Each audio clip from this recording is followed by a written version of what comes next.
Back in the day, from 774 to 775, Earth got hit with a mega blast of radiation. This crazy burst of energy left its mark. 3 rings from that year show way too high levels of radioactive stuff. But what exactly caused it? Scientists are inclined to think that the reason was a solar flare. Some folks think maybe a massive supernova caused the radiation blast. But astronomer Phil Plait says that if that had been the case, it would have had to be less than 1,000 light years away and would have had been crazy bright. But there's no record of that happening. No bright, shiny Death Star in sight.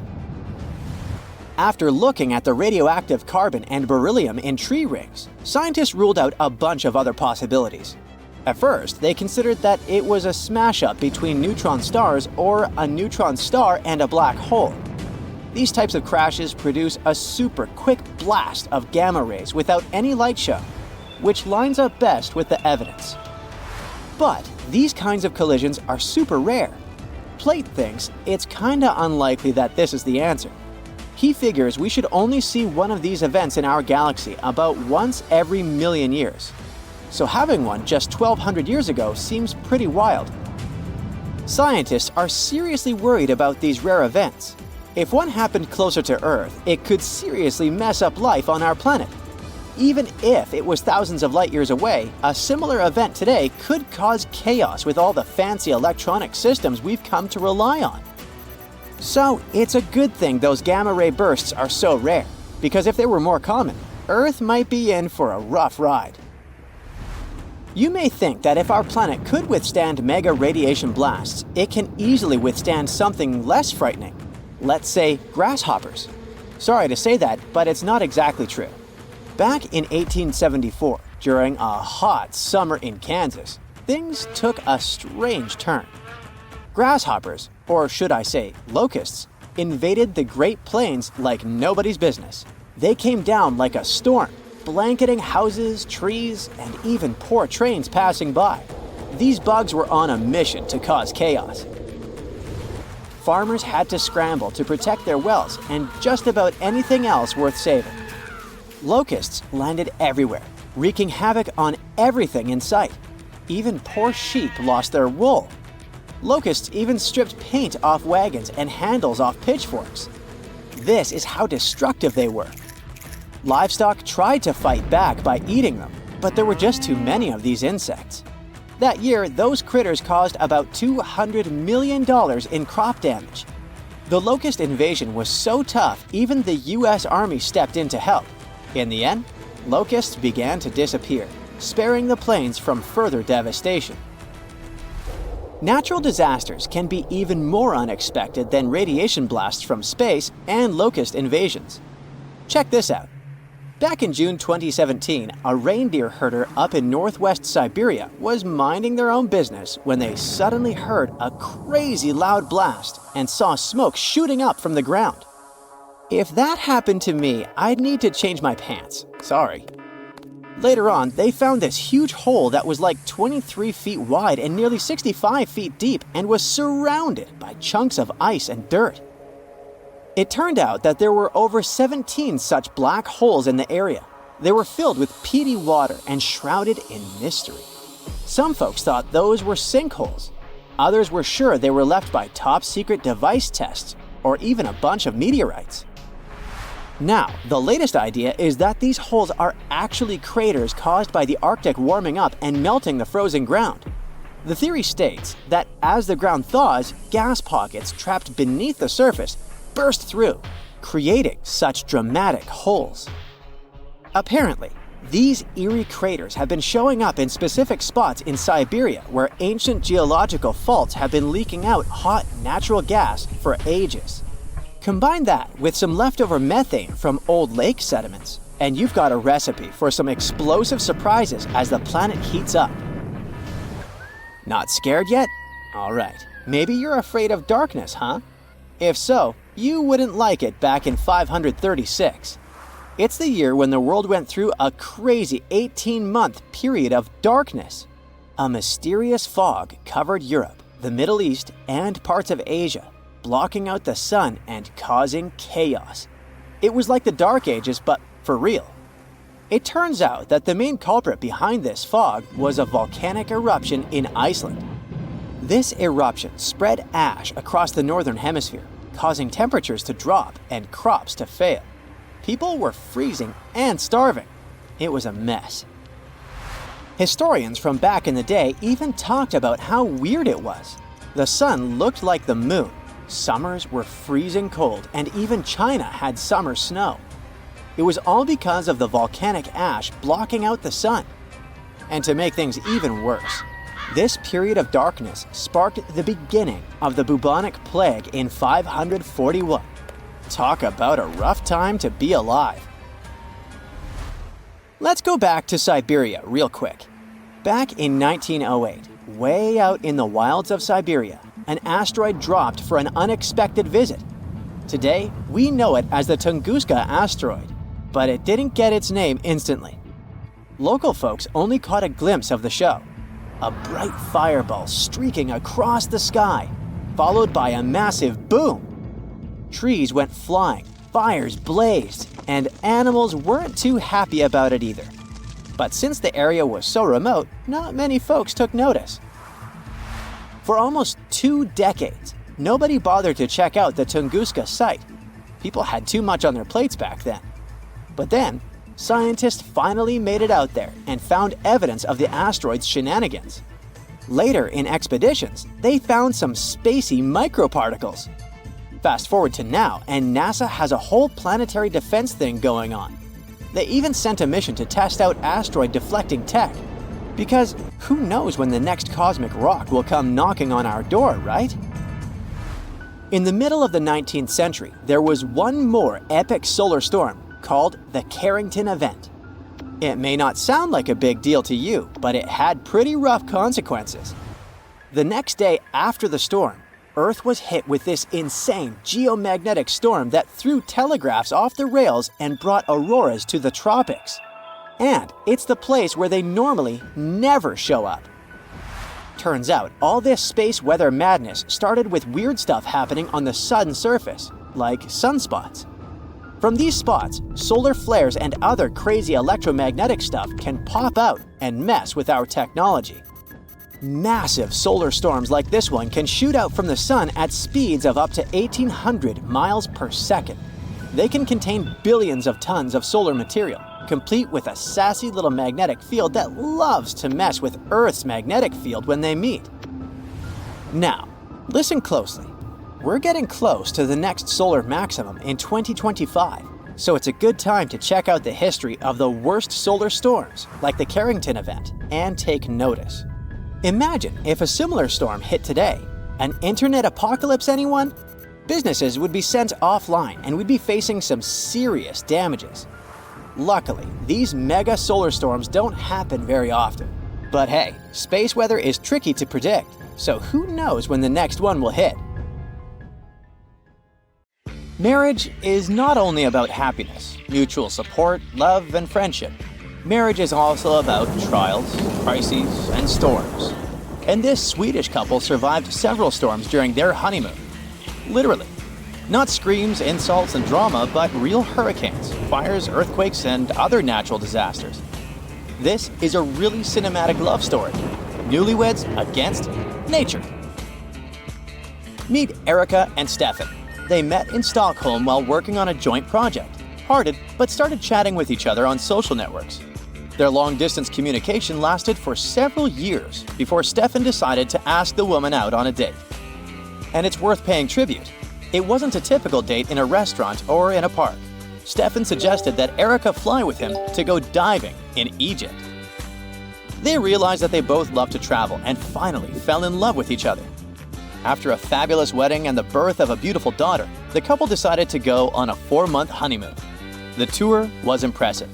From Sweden to Indonesia, then to Australia, New Zealand, Japan, and China. They didn't expect that the trip would turn out to be a real adventure where safety was not guaranteed. At first, they got stuck at Munich airport. All flights were delayed because of a severe thunderstorm. In Bali, Indonesia, they went to a high mountain with their little daughter. A strong wind began to blow at the top. It tore off the roof of the tourist bus where our heroes were sitting. Fortunately, no one was injured, and there were no other problems. But at that moment, it was just a teaser of the coming disasters. The couple arrived in Australia, where a wildfire first started near the city of Perth. Stefan and Erica didn't want to cough up thick smoke, so they quickly left for the city of Cairns. It was during that period when a ferocious cyclone began there. The storm was so strong that the Australian Red Cross Service provided shelter for 2,500 people in the mall. And there, another problem began. Imagine 2,500 people in a big, hot room without electricity while a hurricane is raging around. Oh, and there were only 5 toilets in the entire building. How nervous do you think people were? Eric and Stefan recall that some guys started fighting because of stress. The tension was getting stronger, but fortunately, the mall guards kept the situation under control. Wildfires, hurricanes, it seems that something is missing. Oh yes, what about an earthquake? The couple faced 2 earthquakes during their honeymoon, one of which happened in Japan in 2011. They went through all this together with their little daughter. Just imagine how their daughter was amazed by all these adventures. Such a trip strengthened their marriage. Of course, after natural disasters, any domestic quarrel would seem like a mere trifle. Erica admitted that in crisis situations, Stefan fully justified her trust and behaved as she had hoped. Oh, how sweet. What if we create tours for married couples who are planning to divorce? Survive the storm, fire, earthquake, and flood together, and then think again whether you should leave each other. Imagine that you've gone through several natural disasters in your entire life. Now the question is, are you lucky because you've survived, or are you an unlucky person because you've run into such troubles? It depends on how you feel about it. For example, there's a woman, Dana Weiland, who lives in California. She has survived several disasters throughout her life and continues to smile. And more recently, she's faced another disaster, wildfires in her home state. But let's take it in order. In 2005, Dana Weiland lived in New Orleans, and if anyone doesn't know, that year, Hurricane Katrina destroyed many houses in this and other cities. Dana's house was no exception. According to her, the lower floor of the house was completely flooded with water. Of course, she had to give up everything and evacuate. Dana and her family drove to Texas to a friend's place for about 20 hours. 1 month later, Hurricane Rita arrived there, and Dana and her family evacuated again. It looked as if nature was following her around, but our heroine was not one of the timid ones. Several years later, she faced another disaster, Snowmageddon. This was when a huge amount of wet, cold snow flooded cities and roads. Strong wind, blizzard, and endless snowfall. All traffic stopped. The lights turned off. The streets were empty. Dana sat for 11 days without electricity during this snow apocalypse. And after all these disasters, she got the exact opposite of snow. Wildfires in her hometown of Lake Arrowhead in San Bernardino County. Let's hope that this time, everything will be fine with her again, and she will meet any adversity with a smile on her face. Have you heard that lightning doesn't strike twice in the same place? Can it hit the same person twice? What if it strikes the same guy 7 times in a few hours? This is not a movie plot in a tragicomedy genre. This is the real story of Roy Sullivan, a man who got into the Guinness Book of Records for the number of lightning strikes survived. There are more than 8 million lightning strikes on Earth every day, which is about 100 strikes per second. But even so, the probability of getting struck is extremely low, 1 chance in 10 million. For Roy Sullivan, these chances were too high. For his strange record, people nicknamed him the Human Lightning Rod. For the first time, lightning struck him in 1942, when Roy was on a watchtower that didn't have a lightning rod. A bright flash of light and a powerful current discharge scarred the man, but didn't cause crucial damage to health. The next accident occurred in 1969, when lightning struck a tree near the road. The lightning passed through the tree to a car. Guess who was driving this vehicle? Roy lost control and almost drove off a cliff. Fortunately, he stayed alive again. Okay, the first time he was on the tower during a thunderstorm. The second time was on the road next to a tree, and as we know, lightning often strikes trees. This meant Roy was in a potential risk area every time. But the third time happened in his front yard. Lightning struck the transformer and caught his shoulder. The fourth time happened in 1972. Lightning struck Roy while he was working. From that moment on, the man began to suspect that this natural phenomenon was somehow attracted to his body. Maybe it was a curse, or maybe everything could be explained from a scientific point of view. A year later, lightning struck him for the fifth time. A thunderstorm started that day. Roy decided not to try his luck again and hid in his truck. And so, when the storm calmed down, Sullivan got out of the car and bam! Another lightning strike. There were 2 times left before the record. They occurred in 1976 and in 1977. Roy's bad luck spread to his wife. One day, lightning struck her too. It didn't hurt her, but scared a lot. So far, no one has broken Ray's record, but obviously, people haven't tried to do that. Okay, lightning, fires, snowstorms, hurricanes, and earthquakes. But how about tsunamis? Unfortunately, this is one of the most terrible and devastating disasters on the planet. If you survived it, you're definitely lucky. Zarul Fuadi from Indonesia survived these devastating water disasters twice.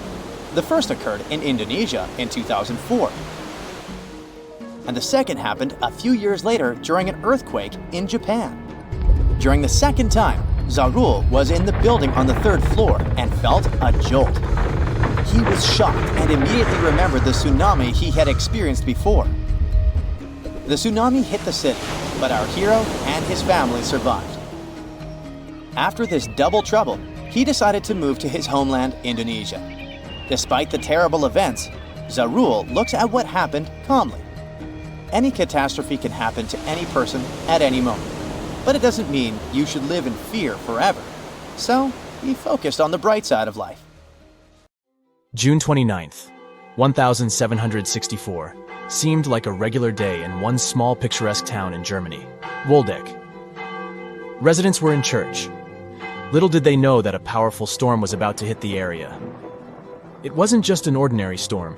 It was a strong, swirling tornado getting closer and closer. It was an F2 tornado at the beginning, strong enough to uproot trees like oaks and beeches. But as time went by, it grew and became more powerful. It even picked up 2 children on its way and threw them into a lake. Something strange happened too.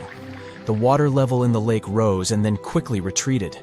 Leaving the lake behind, the tornado struck a house, tearing off the roof and knocking down the walls. Then the tornado changed direction and headed east-northeast, increasing its intensity to F3 level.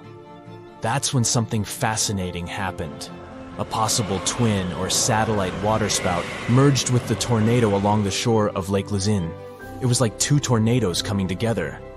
It got wider and stronger, so it started snapping and uprooting solitary oak trees, flinging them 115 feet into the air. It left behind a barren landscape, removing crops, grass, and even topsoil. Back then, people couldn't even read or write very well, let alone use devices that could predict a tornado. This one was so strong it destroyed houses, barns, and even uprooted trees. Such a terrifying thing to see. But there was something special about the church people were in. It had strong stone walls, so they were safe inside, even though everything outside was getting destroyed. They didn't even realize how lucky they were until later. With winds estimated to be over 300 mm, it was unstoppable. The tornado traveled a distance of 19 miles and stretched to a maximum width of 0.6 miles. A raging storm threw tree branches so high, people believed they ended up in the atmosphere. Another strange thing about this tornado was that it occurred during a dry storm. There was very little rain reported, but the storm still managed to make such a mess. It even produced large hailstones, some as big as 5.9 inches in diameter. Just imagine chunks of ice that large falling from the sky. These hailstones caused significant damage to crops and properties, and everything else that was outside at that time. After the storm passed, One scientist, Gottlob Burchard Gensmer, studied the damage and talked to people who had witnessed the tornado, only to realize this was one of the strongest tornadoes ever recorded in history. It reached F5, the highest rating on what's called the Fujita scale, which measures tornado strength. It took an hour for the madness to stop. Back in 1925, people in northeast Missouri didn't have an organized tornado warning system either. It took them by surprise when one day, in the early afternoon, they saw a tornado forming in that area. At first, it was a small one that briefly lifted off the ground. But as time went by, it started growing into a massive monster. Meanwhile, in West Frankfort, Illinois, some miners were working deep underground, about 500 feet below the surface. Suddenly, the power went out, and they knew something was wrong. They quickly started climbing up the shaft to get to the surface. When they finally made it, they were in for a terrible shock because of the devastating consequences of this giant tornado. The tornado didn't even stop there. It kept on making a mess as it traveled a long distance. It plowed through the land for a whopping 219 miles, all the way from near Redford, Missouri to the east of Princeton, Indiana. It moved at a crazy speed of 73 miles an hour. In one town, Murfreesboro, Illinois, the tornado wiped out a staggering 100 blocks of the town, plus another 70 blocks ended up destroyed by fire. In another town, Griffin, Indiana, not a single building was left standing. The tornado got weaker only at 4:30 in the afternoon. This tornado, known as the Tri-State Tornado, really made history as the worst and longest-lasting tornado ever recorded in the United States. In April 1965, people in the region of the Great Lakes started complaining about this weird heat. The forecast showed no storms for that area. It was because of thunderstorms sweeping across the upper Midwest of the United States. These storms were insane and so powerful they created 51 tornadoes in just 12 hours. The states of Indiana, Ohio, and Michigan ended up being hit particularly hard. Something unfortunate happened during this time. All this caught the forecast team, the National Severe Storms Forecast Center in Kansas City, Missouri, off guard. They quickly tried to send out warnings to let people know what was happening, but many people didn't hear the announcements because there were no outdoor tornado sirens at that time. Additionally, a lot of TV and radio stations didn't regularly broadcast weather alerts. Power was gone, and telephone lines didn't work, which meant many towns were completely cut off from communications. People couldn't receive the warnings because they didn't have access to electricity or working phones.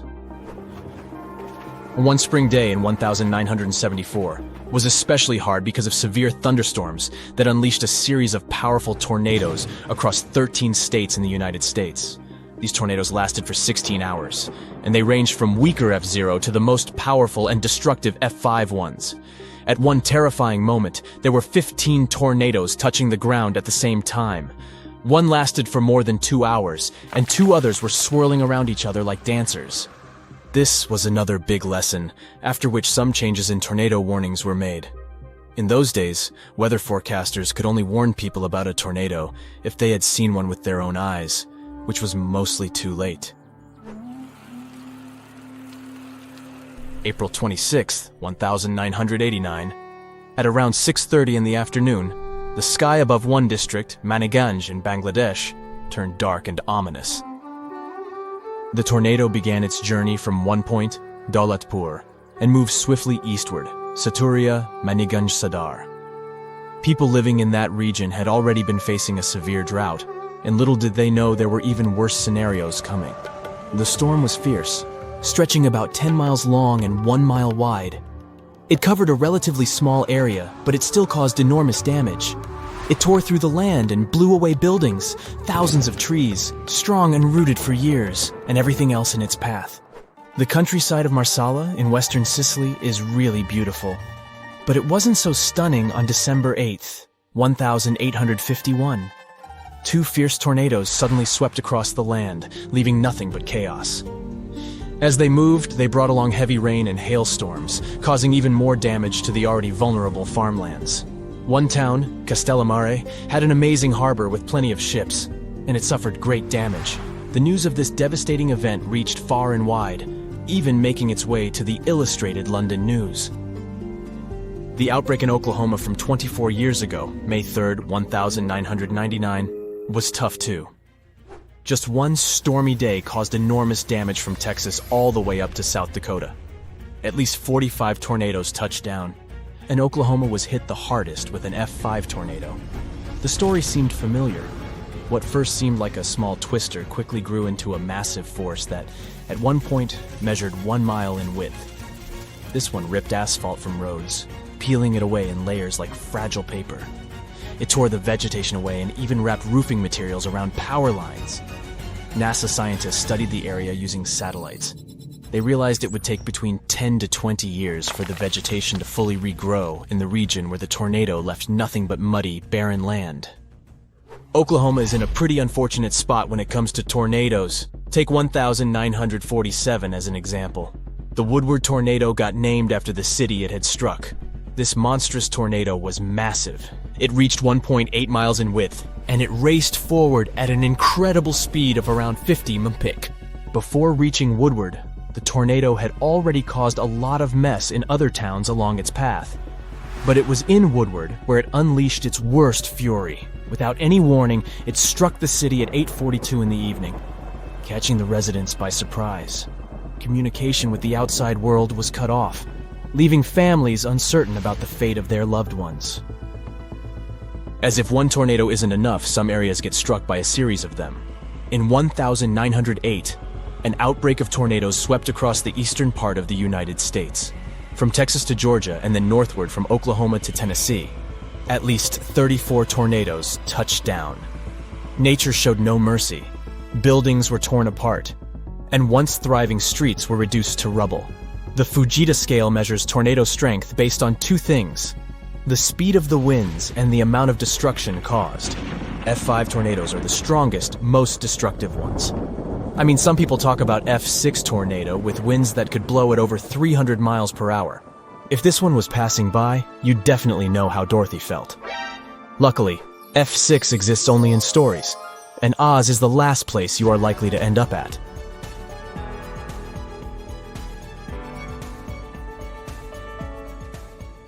Be alert and save your life. Words to live by. Here's a list of to-dos. If a power line falls near you, you should run away.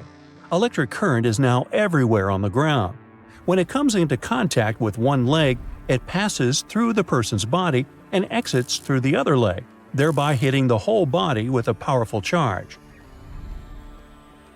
If you get lost in the forest, listen carefully to the sounds around you. Perhaps you'll hear the sound of a flowing river. Go toward the sound and then go downstream. People often build houses near the sources of water, ponds or lakes. Sooner or later, the river will lead you to a place where people will find you. Never eat snow if you get lost in a cold place and are thirsty. Cold snow inside your body will lead to hypothermia. You'll lose heat and freeze quickly. It's much better to melt some snow on a campfire and then drink it. See those green potatoes in the supermarket? Don't eat them because they're toxic. Potatoes, or potatoes, produce solanine, a toxic that protects them against insects. The production of this poison increases under the hot rays of the sun. Of course, to get poisoned by solanine, you need to eat a lot of green potatoes. But even if it's just one potato, it won't be good for your body, so why eat it? Pepper spray is good for self-defense, but if you're afraid to use it, you can keep a bright flashlight in your bag. Point its light in the robber's eyes to scare them away. Besides, this way of self-defense won't harm the robber, and you won't cause any unnecessary problems. If you leave a frying pan with oil on a turned-on stove, the oil may catch fire. In this situation, extinguishing the flames with water will be a big no-no. Water molecules will descend to the bottom of the pot, evaporate, and push the oil up. This will lead to even more flames. The best way to put out a hot oil fire is to deprive it of oxygen. Cover the pan with a lid and remove it from the burner. Flames are not the scariest thing about a fire. Smoke is much more dangerous. You can get poisoned very quickly by inhaling carbon monoxide. Therefore, always try to stay as close to the ground as possible and cover your mouth and nose with a wet cloth to filter the oxygen. Always put a small mirror or whistle in your pocket when you go camping. These two items will help you find your group if you get lost. The whistle will attract others' attention with sound, and the mirror will do it by reflecting sunlight. When you're swimming in the sea or ocean near the shore, there's a risk of getting caught in a rip tide. An undercurrent will pull you further and further away from the beach. Don't try to swim to the shore against the current. You will only waste your energy. Always swim parallel to the shore in such cases. Once you escape the current, you can safely return to the shore. Imagine that your car gets stuck on railway tracks. Well, don't panic. First of all, get all the passengers out of the vehicle. Then you can call 911 and report the incident. There's a special number at each level crossing. Tell the number to the police, and they will warn the train driver to stop at the specified section. If you start feeling unwell in a crowd, don't ask all the people around for help. Most likely, no one will help you. Not because people are bad, but because every person passing by will think that someone else will help you. But if you choose one person and ask them for help, you'll have a better chance to get it. Every car has a thermometer, a device that shows you the temperature of air outside. Sometimes, manufacturers put its sensor behind the front bumper, near the engine. While driving, the thermometer gets heated by the engine and shows you a higher temperature. Even if it's freezing outside, the device can indicate that it's warm. Therefore, don't trust the thermometer if it's installed this way. What if there's some ice on the road and you're driving completely sure that the asphalt is dry? Smell that? A sudden strong smell of fish in your house may mean an electrical fire has started in some room. Your socket or adapter is on fire, emitting this unpleasant odor. Using regular baking soda is a good way to put out a fire. If you don't have a fire extinguisher or access to water, sprinkle the fire with this powder. Also, this substance can hide your smell from predators. It's helpful if you've gotten lost in the forest and don't want wolves or bears to smell your scent. Use ordinary charcoal and a plastic bottle to clean dirty water. Cut off the bottom of the bottle and close the lid slightly on the upper part so that the liquid pours out in a thin stream. Put the coal in there and add some water. Let it pass through the charcoal several times. Then heat and boil the water. Now you can quench your thirst. Always take some gum with you when going to the wilderness. If you get lost, chewing gum will help you relieve stress. You can also use this material as glue. Always keep your car keys next to your bed. If a thief enters your house, use the keys to turn on the car alarm and scare the thief away. But installing a good security system in your home is even better. While skiing or snowboarding, there's always a chance of getting caught in an avalanche. If you find yourself under a layer of snow, don't try to get out immediately. Your mind is confused, and you need to know where is up and where is down. Spit and see where the saliva flows. Then start digging in the opposite direction. When your plane makes an emergency landing on the water, your instinct can force you to put on your life jacket immediately. Don't do this until you're in the water. If you put on the vest and water starts to fill the cabin, it will be difficult for you to move. So get to the emergency exit first, then put on the jacket. When you feel someone is following your car, make 4 right turns. This way, you will make 1 circle around a block. And if the car is still following you after that, drive to the nearest police station. While walking outside, you may notice or feel hairs on your head starting to stand on end. Look for shelter quickly. Lightning is about to strike you. Service dogs are wearing special jackets with the inscription "Service." If such a dog approaches you, you need to follow it. Perhaps you will save someone's life. If a person gets in trouble and no one is nearby to help, the dog will start looking for someone to save them. During a fire, the flames spread more slowly if the doors in the room are closed. So when you go to bed, close the bedroom door. It'll hold the flames for a while. But don't forget that it's always better to have a good fire alarm. Tornadoes move fast, so if you notice a vortex that seems to be standing still, you must run. It means the tornado is moving right towards you. The smell of gas in a room indicates a leak. Therefore, don't turn on the light. The smallest spark can set the whole house ablaze. When you scratch a person, their DNA remains under your nails. This can help you in case of an attack, especially when the robber has run away and you want to help the police find them. If you've disturbed a hornet's nest or a beehive, run in any direction as fast as possible. Sooner or later, the insects will stop chasing you. But if you jump in the water, they'll wait until you get out.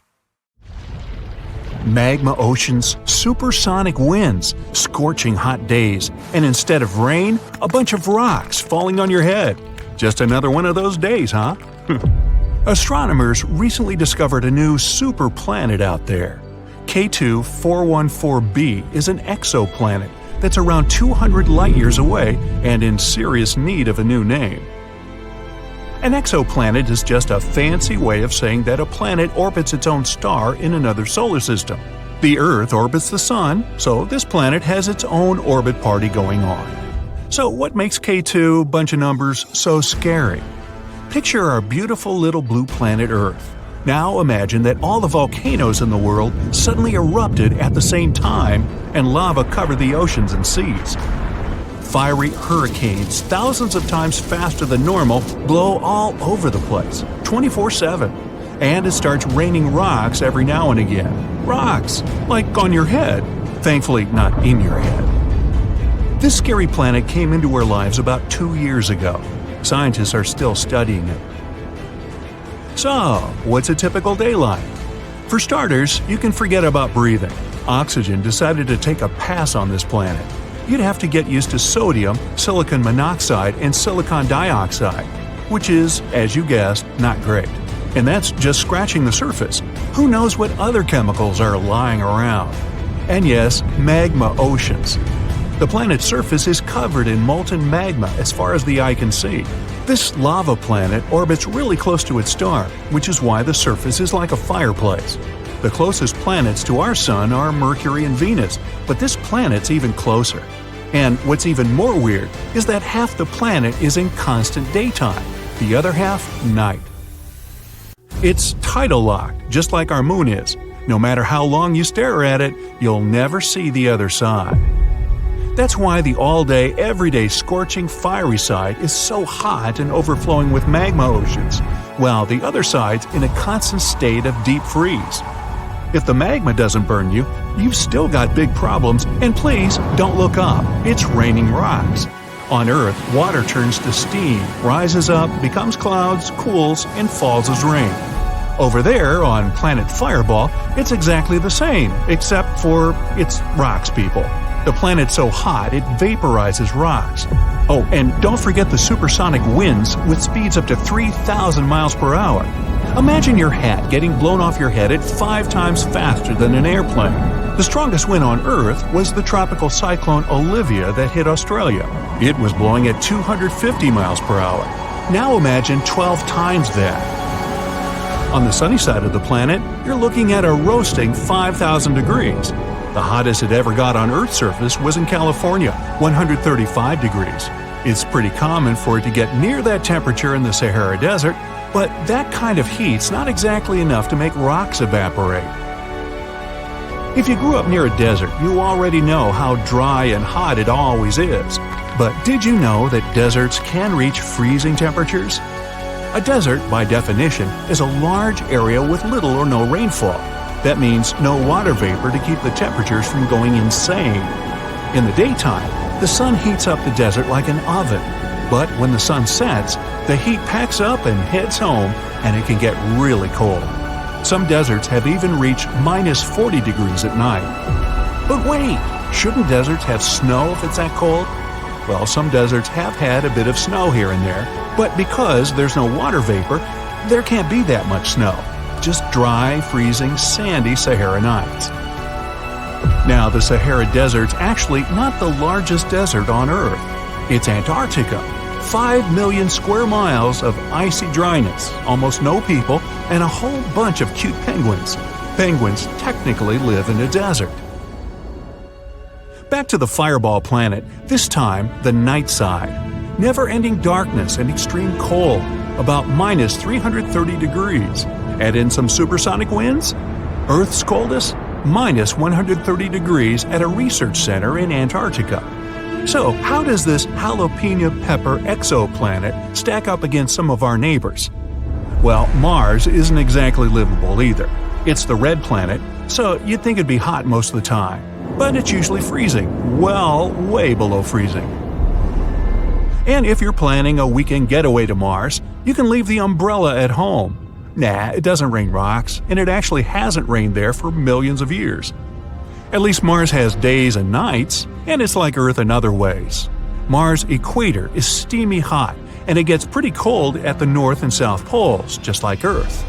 Scientists even discovered old bits of carbon dioxide snow there. The entire planet is actually covered in carbon dioxide, with a splash of nitrogen here and there. Scientists even reported intense snowstorms on Mars.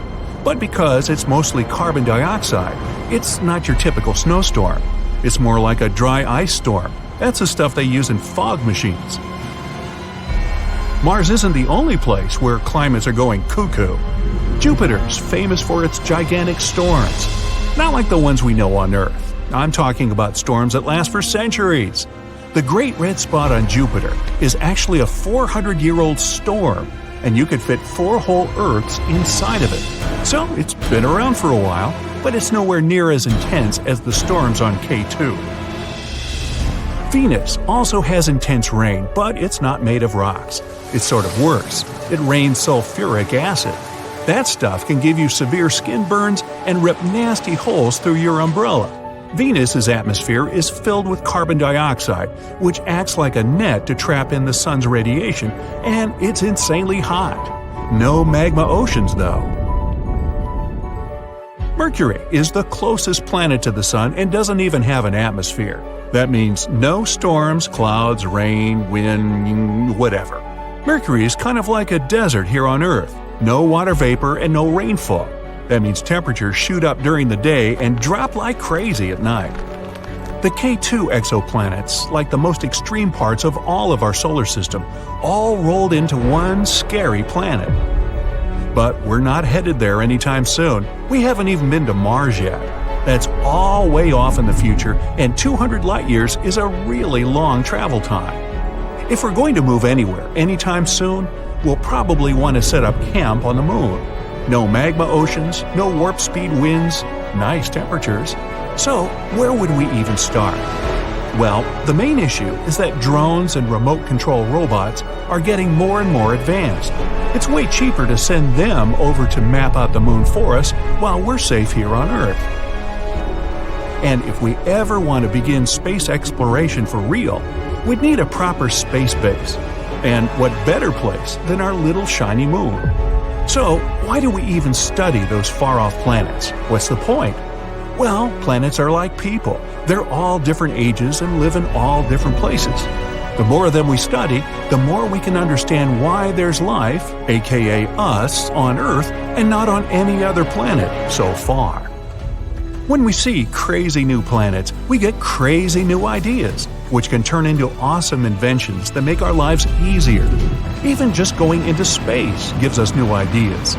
Scratch-proof lenses, some firefighting equipment, water filtration systems, wireless headsets, invisible braces, that tiny vacuum you use to clean those crumbs in from between your couch cushions, they were all invented to help astronauts work better in space.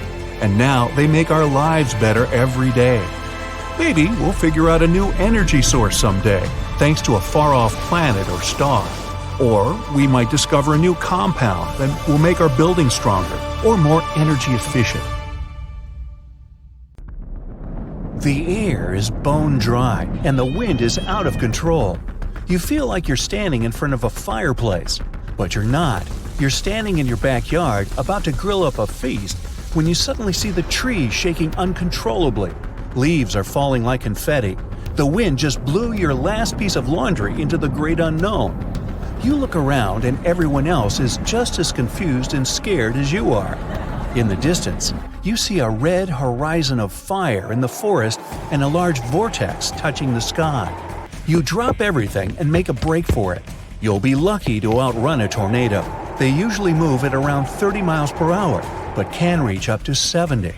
Imagine running away from a giant twister, hurtling towards you at Usain Bolt speed. The roads are crowded with people trying to find shelter or just get out of town. You get in your car and try to start it, but the wind knocks a sign over. It smashes your windshield. Anyway, a big tornado is powerful enough to swing your entire car around. You gotta go on foot. Best bet? Head for your buddy's house. They have a deep basement stocked with supplies. Whenever a tornado flies on by, try to take cover somewhere underground. If you don't have a basement, avoid any windows and try to stay underneath something sturdy to protect yourself. You're running to your friend's place. Everything around you is getting swept up by the insane winds.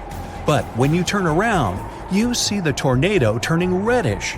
You can barely see it because of the debris, but the spinning vortex, it's on fire. It's a fire tornado. These spinning flame winds can reach 140 miles per hour and can be between 15 to 150 feet tall and as much as 500 feet wide. These monsters occur when tons of smoke get whirled around, so the thunderstorm starts to act like a tornado. By the way, many fire tornadoes can even occur in a bonfire and are called fire whirls. Next time you're camping or setting up your living room fireplace, check it out. You might just spot one spinning around in there. Anyway, it's getting closer and closer, throwing ash all over. It's already pretty hard for you to see where you're going. You use your hands to wave off some of the smoke and ash flying around your face, but it's useless. You keep sprinting as fast as you can until you spot a huge truck. Just park right there in the middle of the road. You crawl underneath. It's one of those trucks that has like 20 wheels. They look so big and heavy up close. Then you hear a creaking sound and a humming sound. The wheels, they look magical. Gracefully, they start lifting off the ground, as if the truck's part of some Vegas magic act. As the tornado gets closer, the wheels rise higher. Better to be far away from here when the truck smashes back down to earth. You crawl out and keep running. You find a convenience store to take cover in, making sure not to stand too close to the glass. You head as far into the store as you can, ready to wait this thing out. But all around you, the land is burning. This fiery twister is a monster, and it's charging towards you. You look out in the distance and see another fire tornado wrecking another part of the city. In order for a tornado to form, it needs open space. That's why many of the tornadoes you see on the news happen in the same part of the U.S., where there aren't many mountains and it's nice and flat. But of course, they can happen anywhere. It's not normal to see tornadoes in the bustling downtowns of America's biggest cities. They need a lot of open space for the rotating vortex to happen. But today is not a normal day. A tornado forms in a supercell thunderstorm. That's when you have two different air temperatures going at it. The vortex you see in tornadoes forms when warm air and moisture come in from above. Below, it's a mess. The end result, the huge spiral funnel cloud we see in every tornado movie. Meteorologists can predict tornadoes somewhat by monitoring the amount of moisture in the air. Every second counts, so keep the TV on next time there's a storm brewing near you. But this doesn't really apply for a fire tornado. The winds are getting stronger and you're feeling the heat even inside the store. Outside, spiraling flamethrowers are torching everything in their path. It may be too late to find an underground shelter. You improvise a way to help protect yourself by hiding underneath the cash register. And now, you can't see anything. There's ash everywhere and the windows are all smashed. Thanks, tornado. Ash is one of the most dangerous parts of a fire tornado, unless you're not really into breathing or seeing. Your best bet would be to stay as low as you can to the ground. Since smoke rises, there might still be just enough oxygen down there. Crawling your way along will prevent you from getting struck by any flying objects or debris. The fires are now spreading, and there's a lot more smoke. The trees outside have caught fire, and there are glowing embers as far as the eye can see. These embers can travel more than a mile and can start fires on their own. Now that it's really going crazy, stuff in the store starts flying about, like the smoke wasn't bad enough. You feel like you're inside a snack-filled erupting volcano. It's only a matter of time before the table you're hiding under will get pulled up into the air. The sound inside the store is intense, like sitting next to a jet engine. You can't tell if you're sweating from the heat or from adrenaline. But suddenly, you see someone at the other end of the store waving at you, trying to tell you something. They have an underground storage room. You're saved. But getting there is going to be a real problem. You see the table screws getting loose, getting ready to fly into the air. You find a bottle of water next to you and rip a piece of cloth from your shirt. By using a wet cloth, you're able to filter out some of the nasty stuff in the air to help you keep breathing.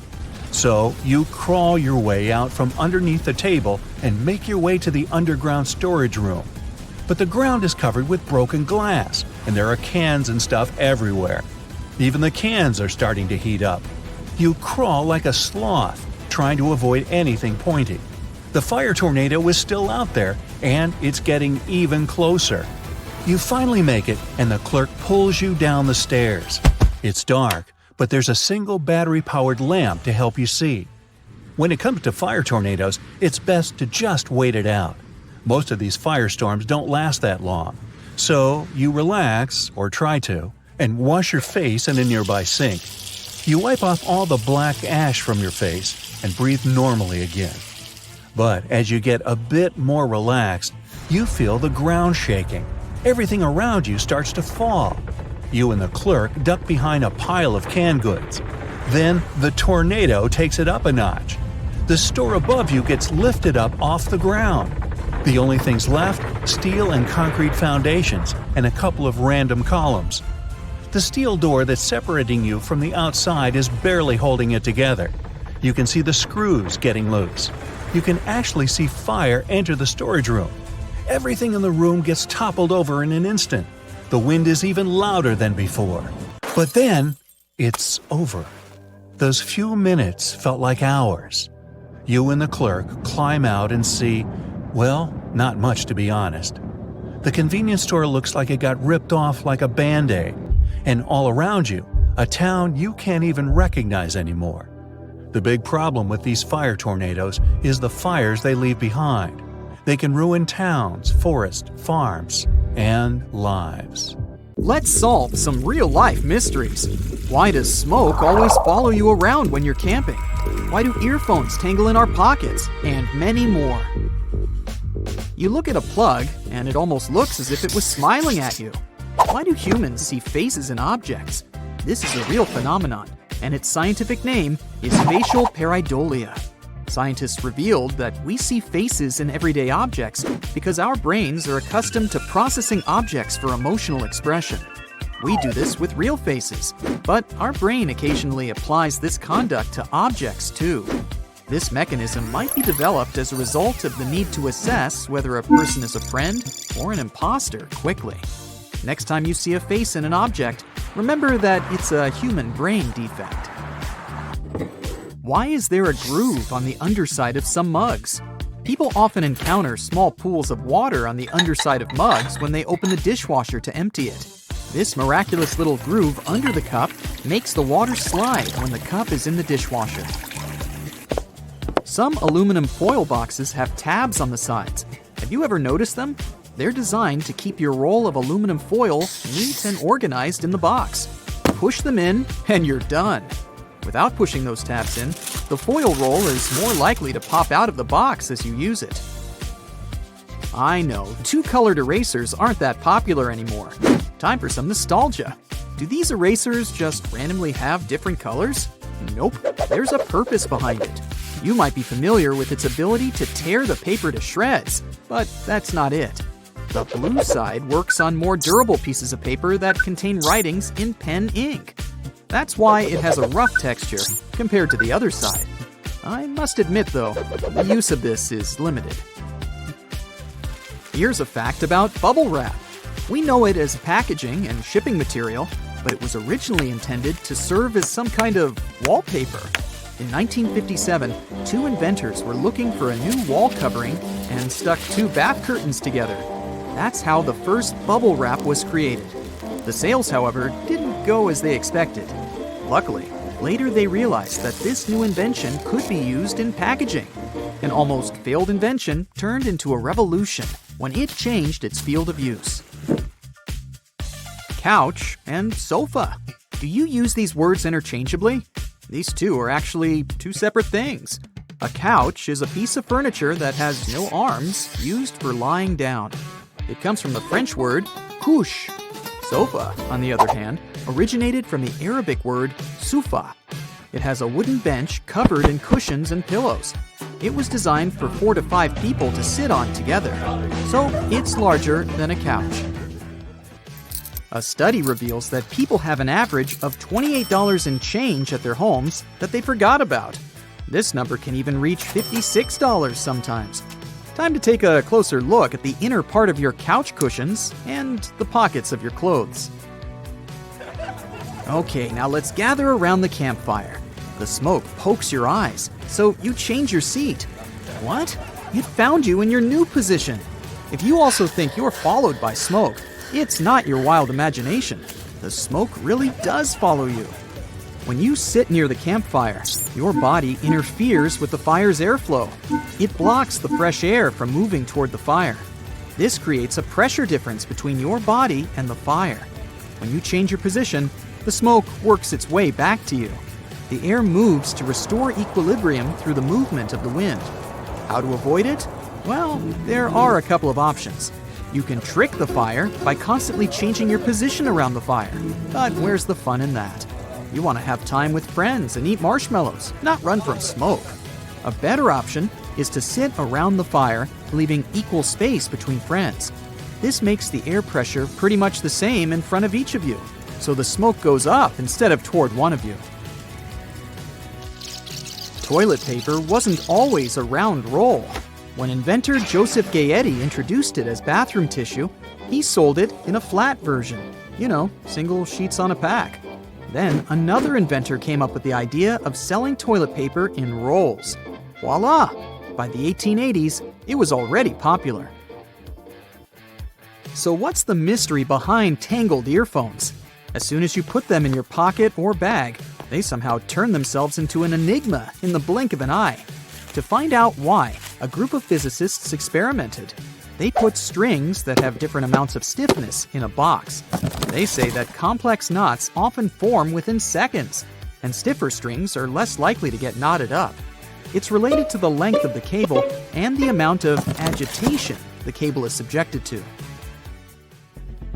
Where does the name of the Black Sea come from? Ancient Greeks called it the Inhospitable Sea. It was a fair name because it was difficult to navigate there.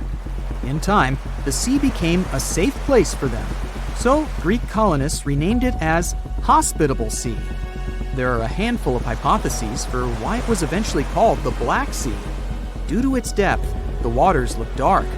Interestingly, many countries that have a side to the Mediterranean Sea named it White in their own languages. The Greeks, the Bulgarians, and the Turks all called the Mediterranean Sea White. Contrary to the Black Sea, the Mediterranean Sea's waters are a lighter color, even though those seas have no big depth difference from the Black Sea. Why does the shower curtain blow in? Sometimes you might feel like your shower curtain is low-key attacking you when you're just trying to get clean. Surprisingly, even scientists don't have a clear explanation for this one. One theory claims that temperature differences inside and outside the shower lower the air pressure around the curtain, so it moves toward the water. There are easy solutions to this problem. You can install a curved shower curtain rod. This will keep the curtain away from the water. It's less likely for the curtain to get pulled in. If you don't want to buy new curtains, you can simply buy magnets. Craft stores sell strong magnets, and they'll do. Then you can just mount them at the edges of the curtain to keep it in place. The top buttonholes on some shirts are horizontal, not vertical. But why? The first clothing designers noticed that the first and the last buttons were the most difficult ones to keep buttoned throughout the day. They changed the hole's direction to ensure that these two would never come undone. Why is the sky blue? Younger me asked this question to grown-ups. Basically, sunlight reaches our planet's atmosphere and is scattered in every direction with the help of the gases and particles in the air. It's related to wave distances. Blue light is scattered more than the other colors, since it travels as shorter, smaller waves. That makes our sky blue most of the time in the day. People go everywhere with their cell phones, and researchers have shown how germs are having a party on an average cell phone. To be precise, more than 17,000 bacterial gene copies are found on the phones of high school students. And hang on, there's more.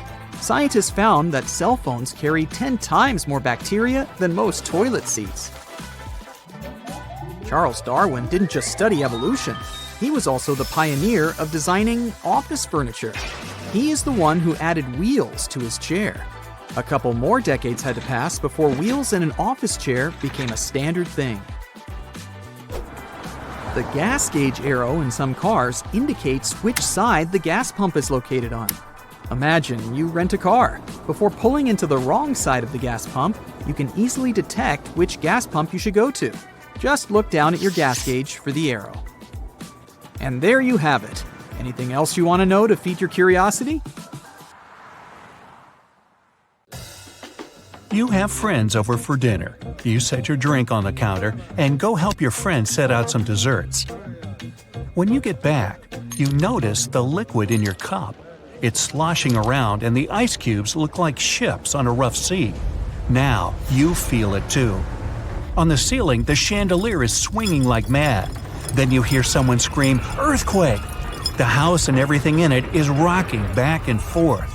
You try to run for cover, but the shaking keeps you stuck in place, fighting to keep your balance.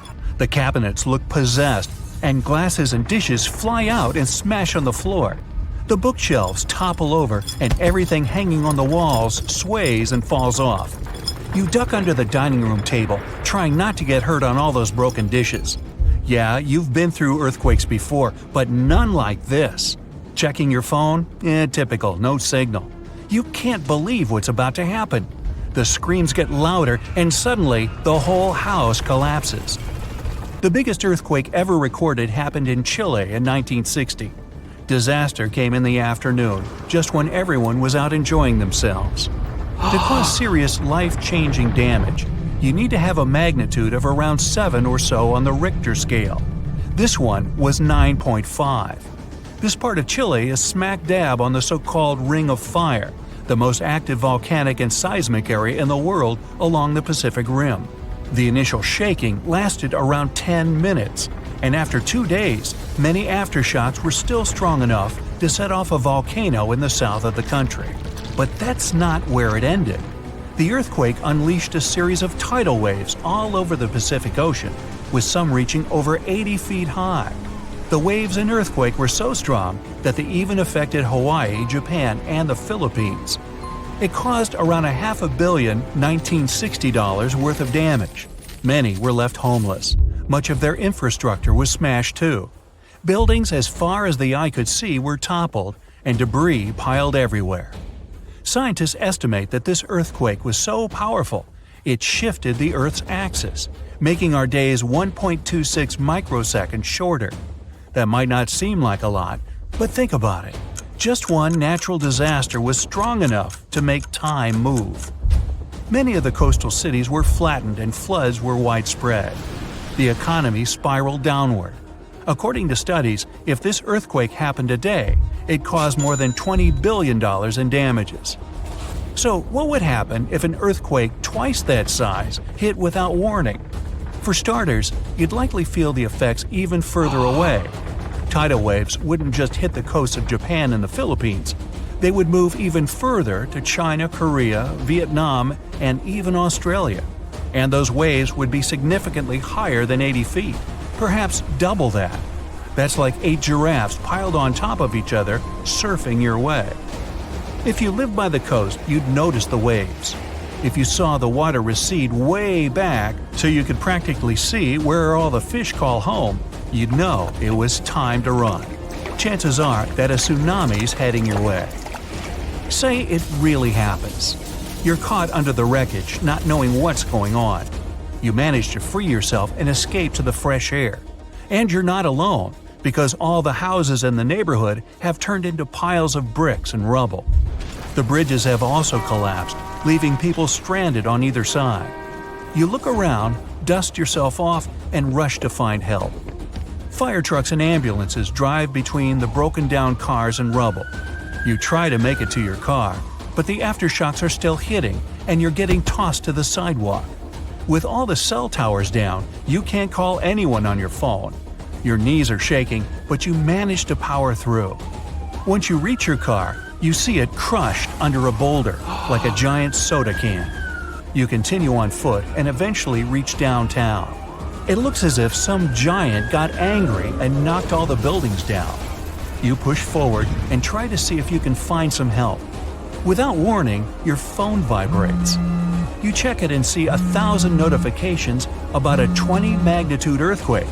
You're still shaking, but that's all you. The ground is still for now. Uh-oh. You hear something in the distance, racing towards you. To your right, you see tidal waves as tall as buildings charging at you. Still in shock, not knowing what to do, you now come to your senses and run. You don't even know which way to go. There's a tsunami right behind you, and in front of you are broken down buildings with rocks and concrete still falling everywhere. Wait, there's a building that's somehow still standing. You need to get on top of that thing. You reach the elevator, but it's jammed. Not surprising. You bolt up the stairs as fast as you can, tripping on broken glass and plaster, but always managing to get back up. You look out a window and see the water. It's so close. You're nearly at the top. A few more flights and whoosh. The water forces its way into the building and drags you down at least 2 floors. You can barely see anything. Still, you know you must swim up. But the water keeps forcing you downwards. After about 30 seconds, you manage to swim your way out and continue climbing to the top. You scramble to the top floor and collapse on the roof. You're safe for now. The tidal wave is still going strong, plowing its way through the ravaged city center. Your phone is now waterlogged and useless. You have a perfect 360-degree view of your town covered in water and debris. The ground starts to shake again. Maybe you'll just sit around until this is all over, waiting for the rescue helicopter. But then, a loud explosion that almost breaks your eardrums shakes the ground even more. Off in the distance, smoke is rising, and soon it covers the entire sky. Darkness hides the morning sun. That's when you can see lava shooting up into the air and landing nearby. The lava forms into a river, flowing its way into town block by block. With this much seismic movement and the high intensity of the earthquake, the world's tectonic plates have shifted so that magma is pushing its way to the surface. From the earth, steam begins to vent. Then the heat hits you. You see the magma cover the ground like a blanket, eating up every car in its way. What's worse is that the magma is melting the foundations of the buildings that managed to withstand the earthquake and the tsunami. The buildings in the distance are now sinking and collapsing into the raging lava pool that's replaced your town. One by one, every building descends. That means, uh-oh, the building where you're standing is also swaying. It's about to fail. That's when you see the light. You look up and see a helicopter above in the distance. You wave your arms, run around, jump, anything to get noticed. And it works. The chopper makes a few circles and finally drops you a rope ladder. As you're lifted in the chopper, you take a good look at the world below you as it wriggles around like noodles in a strainer. You land a few miles out and are immediately treated by a doctor in an emergency triage center. You were one of the lucky ones. A year later, the tsunami water has receded. The lava that flowed inland has cooled, but all that magma permanently changed the ground below it, and the whole town is gone. The disaster has thrown the entire country into a financial nightmare that'll last decades. It takes months to survey the town, making sure there's no dangerous electrical wires or busted gas pipes anywhere. They're rebuilding your town farther inland from where the old one was. In other towns, they rebuild directly over the ruins. In others, they just decide to move everyone to a nearby city. Water, earth, air. These are the three elements that can unleash disasters. Thankfully, the masters of all elements, aka scientists and engineers, created these 7 genius inventions that might one day help save your life. Your home insurance company will appreciate you investing in this one. Floodworks vinyl tubes are like big, long pillows made of strong plastic that are filled with water. Each tube is 4 feet long and can be used to block water from getting through doors or into garages, as well as divert it. They're good for stopping water that's up to 6 inches high. You can bend these tubes into different shapes and they will hold their new form. They're designed with a cap on one end to fill them up with water. The other end has a special opening that lets you connect tubes together with a clip to allow you to create a longer barrier if needed. There's a part on the tubes called a break, which stops them from rolling away. To keep out taller amounts of water, you can put one layer of tubes on top of another, making a triangle shape like a pyramid. This can keep out water up to 12 inches high. However, it's advised not to stack them any higher than that. If you've got deeper water, you might need a different water-bending move. Flood solution. If only Titanic had this invention on board. In the event of a shipwreck, we know by now that old-school lifeboats are too slow to launch and there aren't enough for everyone. Life buoys, on the other hand, are too few and can only save one person each. And life jackets are often not within easy reach when you really need them. This is where instant relief comes in handy. So cleverly called the Untitled, it is a lifeboat that allows multiple people to stay safe and together in the event of a shipwreck. It has a crisscross, waffle-like pattern that acts like many life rafts, allowing a large number of people to stay afloat. In case of an emergency, once the ship's sensors detect damage, the alarm sounds and the device gets to work right away without anyone having to do anything. Fueled by high-pressure carbon dioxide, it fills up with gas in just 2 minutes. The life mat can be 50 square meters, so there's room to save plenty of people. And no, people don't need to literally jump ship to get on it. The device inflates and forms a ladder against the ship's side, so everyone can climb down this ladder and onto the safety of the big air mat. What's even more clever is that the mat has different sections. People who need extra help, like the elderly, children, or those with disabilities, can stay out of the water and rest. If earthbending is not one of your skills, better check this invention out. Debris flows and shallow landslides are like super fast rivers of mud that can carry big rocks, tree branches, or even large boulders. They happen when too much rain or melted snow makes the ground on hillsides too wet and slippery, especially if there aren't any plants or trees to hold the soil together. This can also happen when the ground gets burned in a wildfire and there's nothing left to protect it.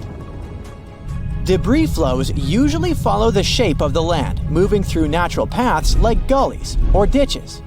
If nothing stops them, they can damage roads, bridges, and houses, or even block rivers. This is where the debris flow barriers come in handy.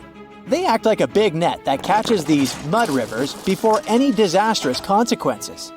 Placed right in the natural paths of the debris flow, the barrier has special elements that soak up the energy from the debris flow, slowing it down and stopping all the stuff from moving further. What's also great about them is that they don't damage the environment. One can take them down without leaving a mess and put them back up again if there's a risk of debris flows in the future. This little box, created by NASA engineers, is not looking for extraterrestrial creatures or other planets. It's a life-saving radar called Finder that's designed to find people trapped under the rubble of collapsed buildings right here on Earth.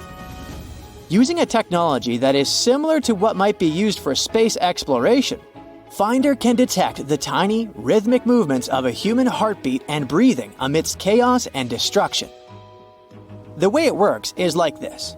It sends out a safe, low-energy microwave signal into the debris, which is much weaker than what your mobile phone emits. As the signal then bounces back from the rubble, Finder listens for patterns that show someone is there, living and breathing, even when they can't call out or may be unconscious.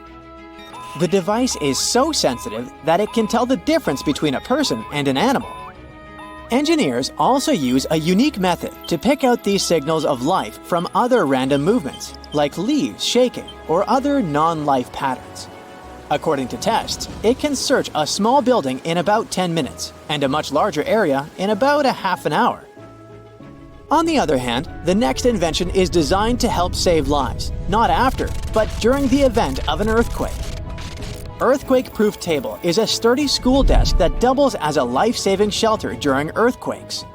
While kids are often taught to duck and cover under their desks when the ground shakes, regular tables can become traps if they buckle or collapse. But not this one. It's built to stand strong during quakes and keep the kids safe underneath it. What makes it special is that it's been thought through for different ways buildings can fall apart during a quake. This way, it ensures kids can have a safe spot no matter what and can be reached by rescue teams afterward.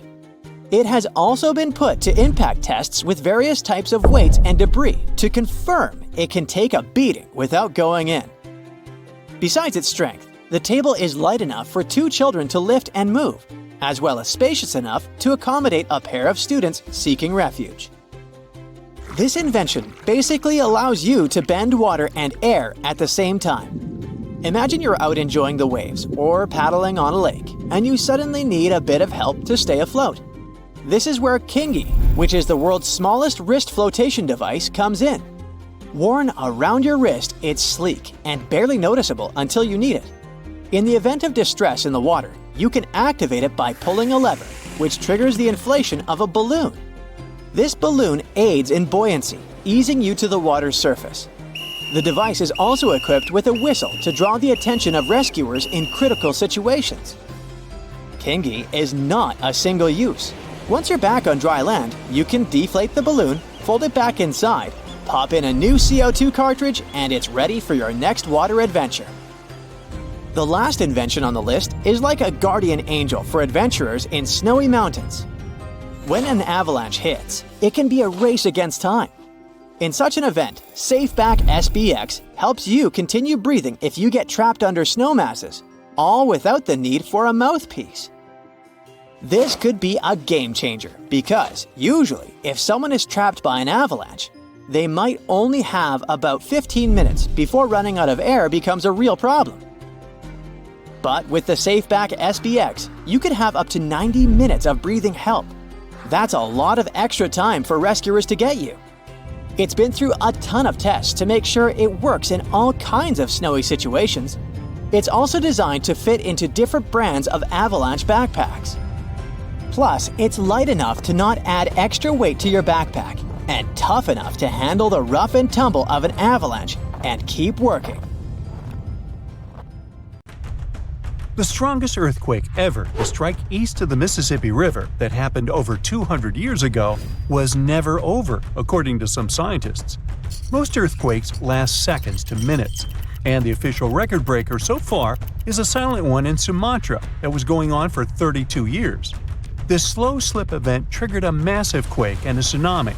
So if it's true that the new Madrid earthquake is still sending aftershocks, we'll have a new top name for this sad list.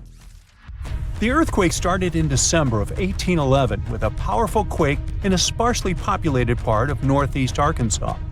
They felt the shaking almost 1,000 miles away in the White House, and the tower bells were ringing in Boston, even further away. It even made the mighty Mississippi flow backward for a few minutes over new waterfalls formed by shifted ground. The town of New Madrid, Missouri, completely disappeared in the disaster. The Earth wouldn't stay still until the end of January the following year, when things got serious again. A massive quake hit, this time near the junction of the Ohio and Mississippi rivers, right in the Missouri boot heel. Geologists believe it was a rupture on the New Madrid Fault, putting even more strain on the nearby Reelfoot Fault. Just when people thought it couldn't get worse, another 2 weeks of trembling passed, and the Reelfoot Fault snapped deep beneath New Madrid. Down in Tennessee, about 15 miles south of New Madrid, the ground uplift created Reelfoot Lake. Steamboats were chugging along the river, with thousands of trees floating and acres of woods torn apart by the quake.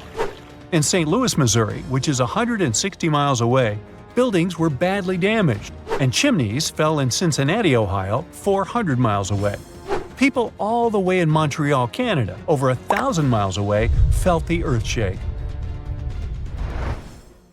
Seismologists have registered about 200 small earthquakes in the New Madrid seismic zone every year since 1974. Some researchers believe that up to 30% of those were aftershocks from those big quakes back in 1811 and 1812. In parts of the U.S. where there's not much tectonic action going on, these aftershocks could keep rumbling for years, maybe even centuries, after the big ones hit. Aftershocks are the Earth's way of releasing all that built-up stress from the main quake. When the ground shakes from the first earthquake, it puts a lot of pressure on the rocks nearby. And when those rocks can't take it anymore, they crack, causing even more shaking. That's the aftershock. And they can be pretty intense, especially right after the main quake, but weaken over time. Not all scientists agree that contemporary earthquakes have to do with those from 200 years ago. We mostly associate faults with those lines where Earth's plates meet. But there's a whole network of those right under the center of the North American plate. They're like relics from 750 million years ago, when North America was part of a supercontinent called Rodinia. When Rodinia started to break up, it left behind these rifts, weak spots in the Earth's crust that run deep beneath the modern Midwest. It could explain the earthquake action. An international team of geologists decided to take a fresh look at 3 major earthquakes that shook North America and end the debate. They used a new math method called the nearest neighbor. It says that if earthquakes are too close in space, time, and magnitude to be independent background events, then one is assumed to have triggered the other. Depending on how you look at the numbers, somewhere between 10 to 65% of the recent quakes in the region could be aftershocks of those historic earthquakes. And a huge quake that hit Charleston, South Carolina at the end of the 19th century might explain up to 72% of the earthquakes in the area since then. But not all places are the same, so the scientific debate continues. In 1774, British explorer James Cook noticed a glow in the distance. It was the volcano of Mount Yasur in Vanuatu. This bad boy had been spewing lava and ash ever since, and it's quite likely that it's been doing that for way longer. The volcano has been sitting at alert level since October 2016, which means things are really unsettled around there. They've even marked off a 2,000-foot radius around the crater to keep people safe. There have been low to moderate outbursts, shooting out ash, gas, and steam, and some bigger blasts throwing stuff outside the crater. Satellite images have picked up on some hot spots of sulfur dioxide plumes, showing that Yasur is still cooking up a big storm down there. Stromboli, one of the volcanic islands near Sicily, officially has the Guinness World Record as the longest continuously erupting volcano. It has been putting on a fiery show for over 2,400 years straight. Ancient sailors nicknamed it the Lighthouse of the Mediterranean. Most of the time, Stromboli's just spitting out spatter, but every now and then it throws in some lava flows or shoots up some moderately high fountains. Sometimes you might even catch a glimpse of steam-driven outbursts. Over 200 million years ago, the world went through a major makeover, with not one, not two, but 4 massive volcanic eruptions changing the game. It all happened in Rensselaer, a large chunk of island that used to be a supermassive volcano stretching across what's now British Columbia and Alaska. This volcanic activity might have helped dinosaurs grow from cat-sized critters into giants we saw in Jurassic Park.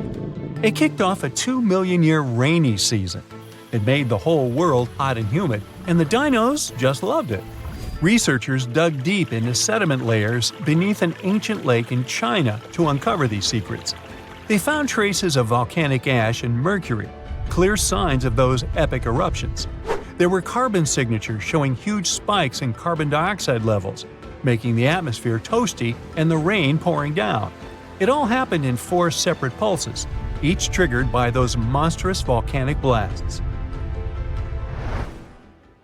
There's a spot in a national park not too far away from Sydney, Australia, where a fire has been raging deep underground for at least 6,000 years. They call it Burning Mountain, and it's a coal seam fire, burning its way through a layer of coal beneath the Earth's surface. Once these underground fires start, they're pretty much impossible to put out. This ball of fire is up to 30 feet wide and extremely hot, but there's no flame, it's smoldering. The fire has been creeping along at a pace of about 3 feet per year.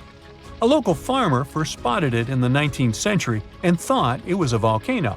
The people who have lived here for ages believe this place is sacred. They've used it for cooking and crafting tools, and tell that it started from a widow's tears or the torch of a hero. But experts think it could have been a lightning strike or coal heating up like a summer barbecue from the interaction with oxygen. Some say it might have been burning since before the dinosaurs roamed the Earth. No one knows exactly how long this mountain will burn or in what direction it'll move. Right now, the coal has enough oxygen to burn for centuries or even millennia without human intervention. The fire is heating up the mountain like a giant oven, making it crack and crumble, inviting in more oxygen to feed on. Even if humans decide to take action, these coal seam fires need truckloads of water and liquid nitrogen to tame them. Several years ago, explorers noticed that the smolder was creeping close to a cliff overlooking a little river. And depending on what the coal seam decides to do next, we could see some dramatic changes here in the coming decades. There could be flames with much more heat, or the coal seam could go deep, extinguish itself, and smolder out. So, theoretically, humans can survive an asteroid that has the potential to destroy entire planets. It won't be a walk in the park, though. Let's go back in time to 66 million years ago, in the late Cretaceous period. The Earth, before humans, where dinosaurs are thriving. The plants and animals are rich and diverse.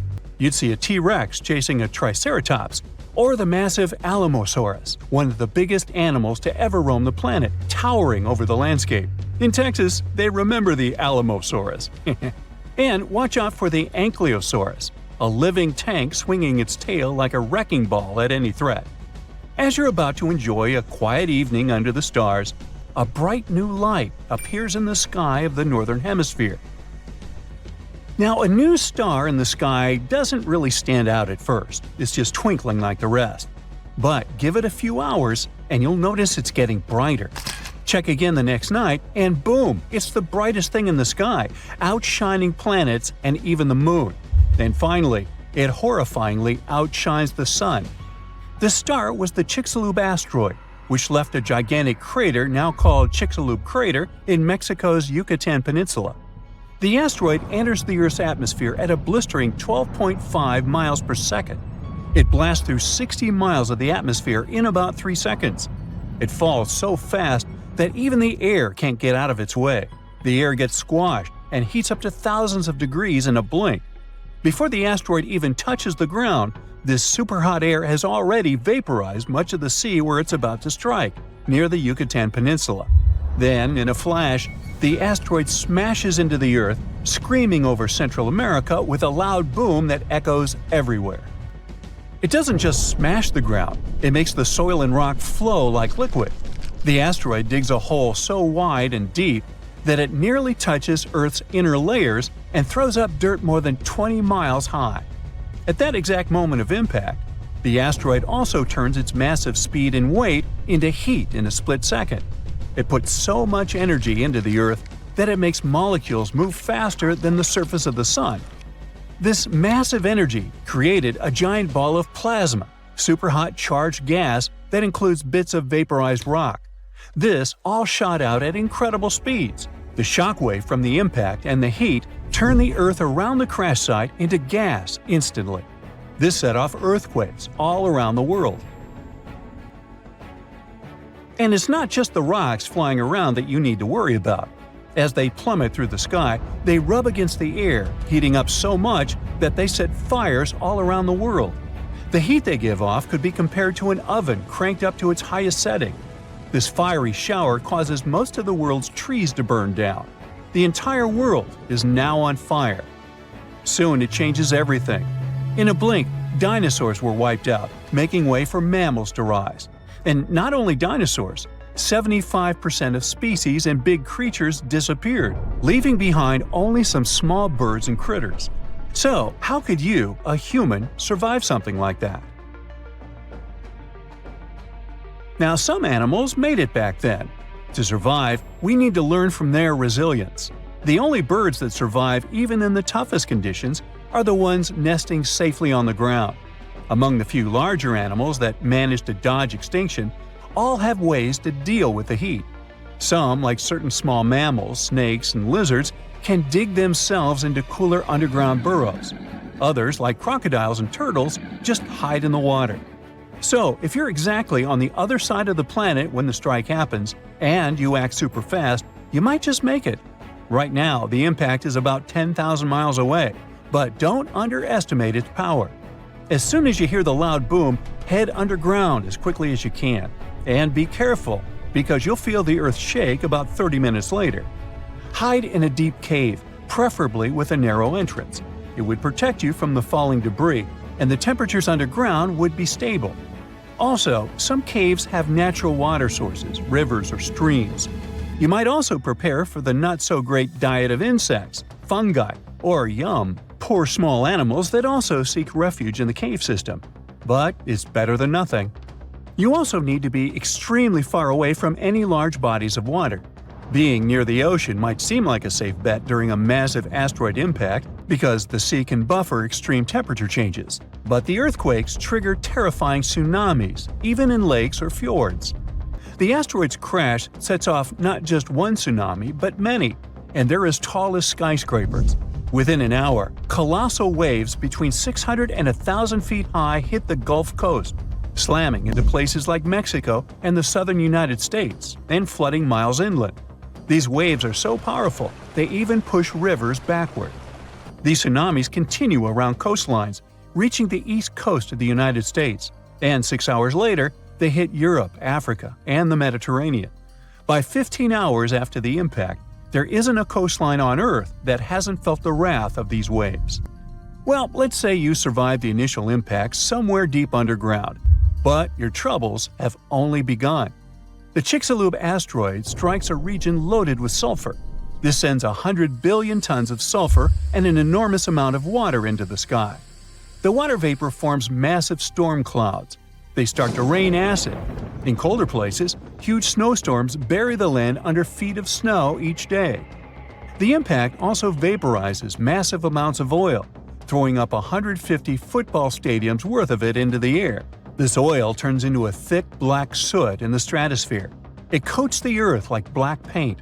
And even when the acid rain calms down, this carbon stays up above the clouds and doesn't wash away. This sooty layer blocks out 90% of sunlight, plunging the Earth into a cold darkness that lasts for at least 3 years. The world cools down by about 50 degrees on average. Now, when you finally leave your deep cave, you must look for places where you won't freeze. The only spots spared from the frost are tropical islands like Madagascar, India, which was an island back then, and Indonesia. These places have surviving plants and animals, and they even continue to get fresh water, unlike most of the world. Everything else in the world looks like a huge nuclear wasteland. These tropical islands are safe spots during an asteroid apocalypse, but don't think of them as paradise. These places still only get about 10% of their usual sunlight and barely enough rain to avoid turning into deserts. In this chilly, gloomy setting, most food chains fall apart. If you want to survive, you'll need to bring lots of extra food with you, for the next 6 years at least. Now, some things are lucky enough to survive. Fossils tell us that freshwater ecosystems did well, so staying close to a river or estuary might be your best shot at finding food. You could come across turtles, crocodiles, and some fish. Animals like clams, snails, and small crustaceans that live in the sediment also manage to hang on. And while a bit warmer than everything else, these places are no walk in the park. You'd need to pack warm clothes to have any chance of survival. Now, if we add all this together, the best spot for surviving the Chicxulub asteroid would be Indonesia. It's a mountainous, tropical country that consists of several islands.